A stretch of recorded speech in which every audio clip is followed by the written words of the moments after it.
ये आपका डॉक्यूमेंट है बेटा, सोशल एथिक्स के नाम से। ये एक आर्टिकल है और 2015 का। तो ये सोशल एथिक्स का के हवाले से काफ़ी बेहतरीन, अच्छा लिखा हुआ, अच्छा आर्टिकल है। इसका एब्स्ट्रैक्ट और उसके नीचे इंट्रोडक्शन, फिर डिफरेंट इसकी कैटेगरीज भी इसकी बनाई हुई, ठीक है। तो एथिक्स और एंड एथिकल मेथडोलॉजी क्या है, किस तरह से उसने इसको सॉर्ट आउट किया है, इसकी थ्योरीज, प्रिंसिपल्स, रिलेशंस और सोशल एथिक्स के हवाले से बात की है।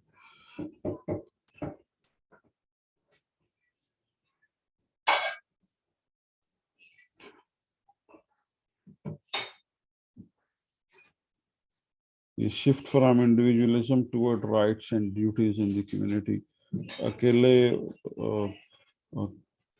से ट्रांसफर होना, मतलब इंडिविजुअल ट्रांसफर टू दी, और लोगों या कम्युनिटी के राइट्स के हवाले से किस तरह से लोगों का बिहेवियर चेंज होता है, लोग किस तरह से शिफ्ट होते हैं। अकेला बंदा कम्युनिटी के राइट्स को कैसे देखता है, कैसे सोचता है।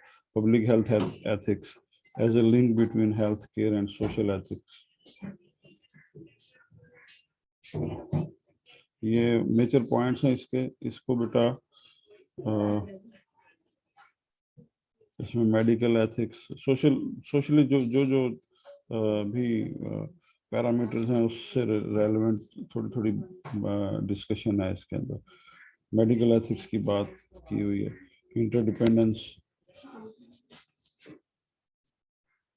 ये रॉयल्स कंट्रीब्यूशन था।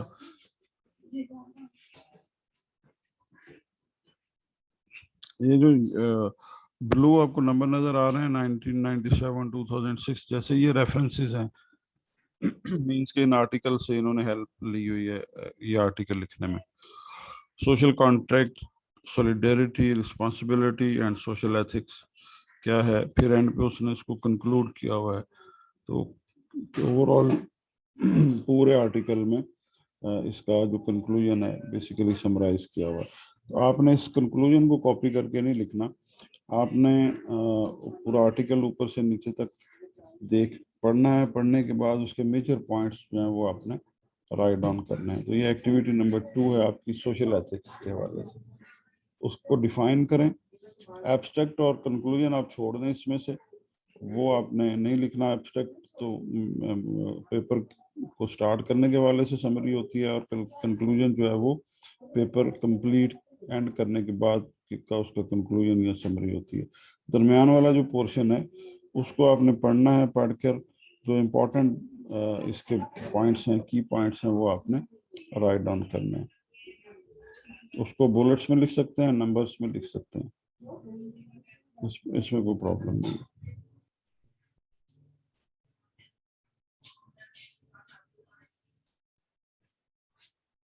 ठीक है।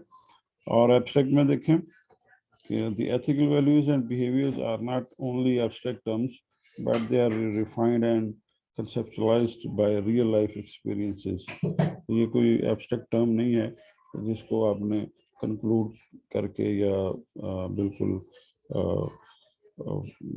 इसको महदूद में हो, जो बिहेवियर या एथिकल है, ये ओवर कंसेप्चुअल है ओवरऑल, और ये रियल लाइफ एक्सपीरियंसेस में मोस्टली उसी तरह से रिफाइन हो जाता है।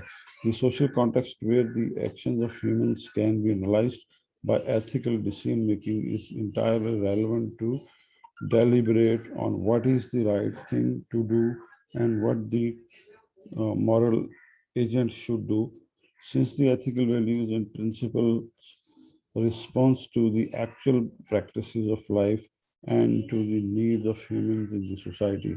तो सोसाइटी में जिस तरह से आप एक्ट करते हैं, उसके रूल्स रेगुलेशंस को फॉलो करते हैं, तो सोसाइटी को उसी तरह से उसकी वर्थ होती है, उसी तरह से देखा जाता है कि ये कितनी एथिकल सोसाइटी है और लोग इसके किस तरह से, ह्यूमन जो है वो सोसाइटी की किस तरह से उनकी ज़रूरियात हैं लाइफ की, और वो किस तरह से बिहेव करते हैं।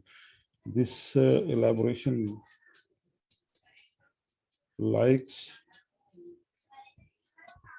takes us to the realm of social ethics. This article reviews the definition and contextual meaning of social ethics at a broader level by giving special emphasis to the ethical theories and principles, focusing on the social and public setting. तो ये social public setting के ऊपर focus करते हुए उसकी theories के हवाले से डिस्कशन इसमें की गई है।